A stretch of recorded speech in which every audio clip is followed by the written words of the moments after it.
ভাইরে, Brazilian superstar রোনালদিনহোকে Real Madrid কেন কিনেন নাই আপনারা জানেন? কারণ রোনালদিনহো ছিল কালো এবং দেখতে খারাপ, তাই রিয়াল মাদ্রিদ প্রেসিডেন্ট বলেছিলেন এত কুৎসিত কোনো প্লেয়ার কেনার কোনো মানে হয় না।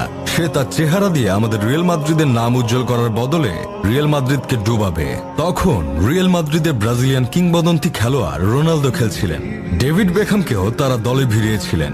শুধুমাত্র চেহারা খারাপ বলে রোনালদিনহোকে কেনেননি রিয়াল মাদ্রিদ প্রেসিডেন্ট। তখন বার্সেলোনা ম্যানচেস্টার ইউনাইটেডকে পিছনে ফেলে রোনালদিনহোকে দলে নিয়ে আসেন। তারপর বার্সার হয়ে মাঠে নেমে রিয়াল মাদ্রিদকেই ডুবিয়ে দিছিল এই কালো ছেলেটা।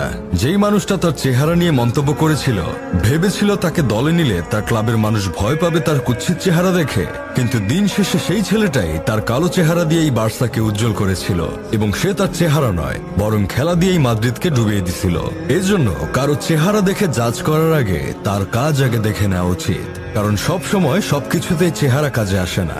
রোনালদিনহোর শিক্ষা থেকেই হয়তো রিয়াল মাদ্রিদ প্রেসিডেন্ট আর কখনো কারো চেহারা দিয়ে জাজ করেন না। ঠিক এই জন্যই হয়তো এখন মাদ্রিদের বেশিরভাগ প্লেয়ারই কালো।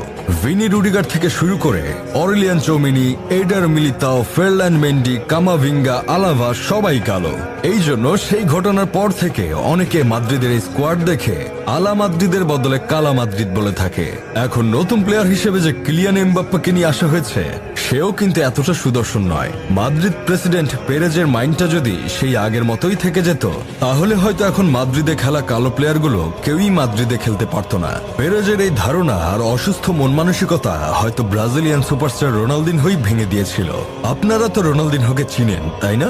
90 দশকের মানুষের তো তাকে আরো ভালো করে চেনার কথা। তার ফুটবল নিয়ে ছেলে খেলা করার একটা অভ্যাস ছিল। তিনি পা দিয়ে ও তার শরীর দিয়ে একটা ফুটবলকে যেভাবে খুশি সেইভাবে নিয়ন্ত্রণ করতে পারতেন। তার ড্রিবলিং গুলি ছিল এক প্রকার চোখের শান্তি। তাকে কখনো মাঠে নামলে দেখা যেত না সে গোল করার জন্য অতিরিক্ত ক্ষুধার্ত হয়ে আছেন।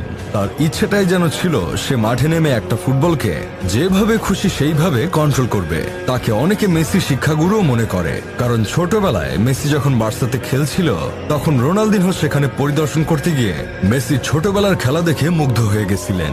তারপর সে মেসিকে ট্রেন করছিল।